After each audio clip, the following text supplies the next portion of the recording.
अस्सलाम वालेकुम, कैसे हो प्यार दोस्तों। उम्मीद करता हूँ आप सब ठीक ठाक होगे और खैर खरीत से होगे। तो अज शेफ शाह ने लैके आवा समोसे दी टिक्कियां बेलनियां वा। टिप्स एंड ट्रिक दे नाल असीं बेलनियां। देखो ना कितनियां पतलियां ज़बरदस्त और मुलायम ही आ। देखो ज़बरदस्त मुलायम आ। जो इंशाल्लाह तुसीं इस वीडियो नूं फॉलो करके बनाओगे तो टिक्कियां मुलायम और ज़बरदस्त बननगियां।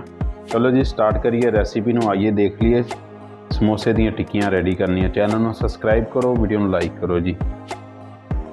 1 किलो मैदे की रेसिपी है। 1 किलो मैदा ले लेना जी, छान लेना अच्छे तरीके नाल, छान के फिर परात के अंदर गुनना। 60 ग्राम असी घी ऐड करना वा। घी नूं जदों ऐड कर दिता तो अच्छे तरीके नाल एक बारी घी दे नाल मिक्स कर लेना वा मैदे नूं।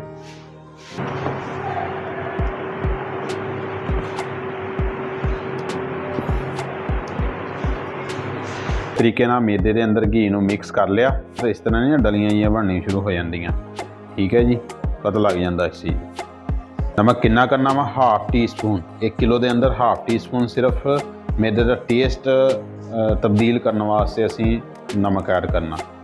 हाफ चम्मच लै लेना वा जीरा। जीरा साबत लेना वा, उन्होंने मसल के ते ऐड कर देना थोड़ा जिहा ते मिक्स कर लेना जी। हुण इहदे विच असीं ऐड करना वा पानी। पानी भी ज़्यादा नहीं ऐड करना कि उन्ना गुनना कि जिद्दां असीं ना मैदा रखना सख्त सख्त।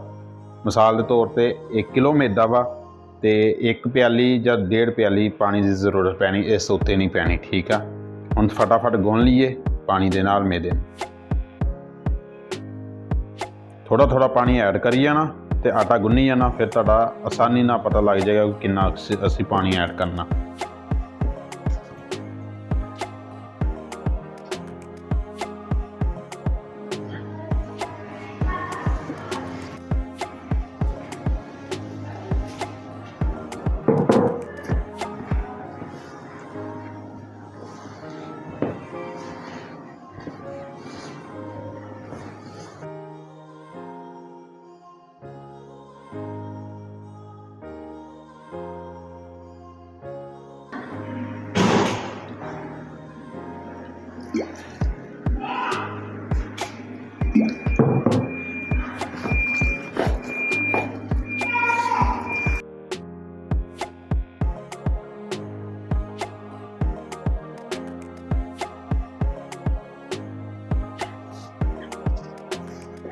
इस तरह का मैदा रखना जी।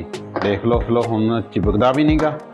तो हुण असीं अच्छे तरीके नाल इनू गुन लेना वा नरम और सॉफ्ट होने तक। इनू 10 तो 12-15 मिनट लग जाने। मैदे नू असीं गुन लिया अच्छे तरीके नाल पानी तक। तो हुण असीं मैदे नू इन्ना क मसलना कि ये जब बहुत ज़बरदस्त तरीके नाल नरम और सॉफ्ट हो जाएगा, उन्नी साडी टिक्की जिहड़ी सही बनेगी। ठीक है जी, क्योंकि असीं कोई ऐल नहीं लाउणा, कोई चीज़ नहीं लाउणी। जिहड़ा परफेक्ट साडा जिहड़ा वा मैदा इन्ना ही बनया कि हत्थां नूं नहीं लगेगा। तो हुण इनू थोड़ा जिहा गुन लीए हत्थ नाल। 10-12 मिनट 15 मिनट लग जाने। इंशाल्लाह बहुत ज़बरदस्त जिहड़ा वा ना डो तैयार होया समोसे का। इंशाल्लाह इसी चीज़ नाल तुसीं बराबर लेवल करके चीज़ां ऐड करोगे तो तुहाडा डो बहुत ज़बरदस्त बनेगा। तो घी का खास कर ख्याल करना कि घी जिहड़ा ज़्यादा नहीं ऐड करना, ज़्यादा क्रिस्पी हो जाएगा, फिर टुटदा जाएगा समोसा, भुरदे जाणगे।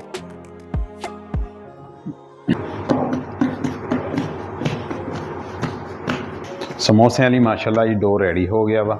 तो हुण इत्थों एक पेड़ा लेना असीं, जिहड़ियां असीं हुण टिक्कियां बनाउणियां। ठीक है,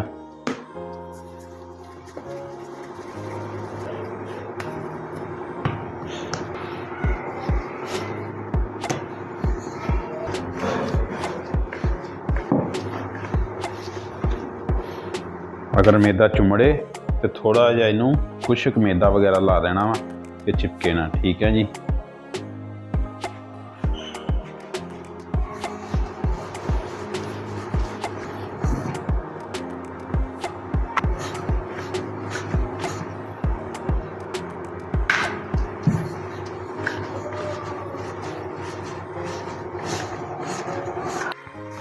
माशाल्लाह जी समोसे वास्ते टिक्की रेडी हो गई है। बटर पेपर है तो एक अखबार पेपर हुंदा, अखबार पेपर वो मिल जाए तो बिछाउणा। जिहड़ी टिक्की बेली हुई वो इस तरह फैला देनी, ये ऊपर इस तरह रख देनी है। फिर बटर पेपर लाउणा जी। टिक्की रखनी उपर जी बेली हुई, बटर पेपर रख देना। इस तरीके ना जिन्नियां भी टिक्कियां बननियां, पहलो बटर पेपर लाना, फिर टिक्की रखनी, फिर बटर पेपर लाना। इस तरह करके जिन्नियां बननियां इस तरह रखोगे, सारियां रेडी कर लीए। फिर तुहानूं तरीका टिप दसदा जी फ्रीज करने की।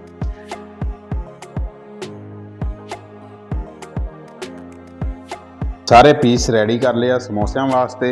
हुण इनू जिपलॉक के अंदर रख सकते हैं, सेव कर सकते हैं, फ्रीज कर सकते हैं, तो जां कोई बॉक्स लै सकते हैं, बॉक्स के अंदर रख के असीं फ्रीज कर सकते हैं। जिस तरह तुहाडे कोल जिस तरह ईजीली तुहाडे कोल जिहड़ी चीज़ ईजी है उहदे विच असीं रख के स्टोर करके रख सकते हैं। ठीक है जी।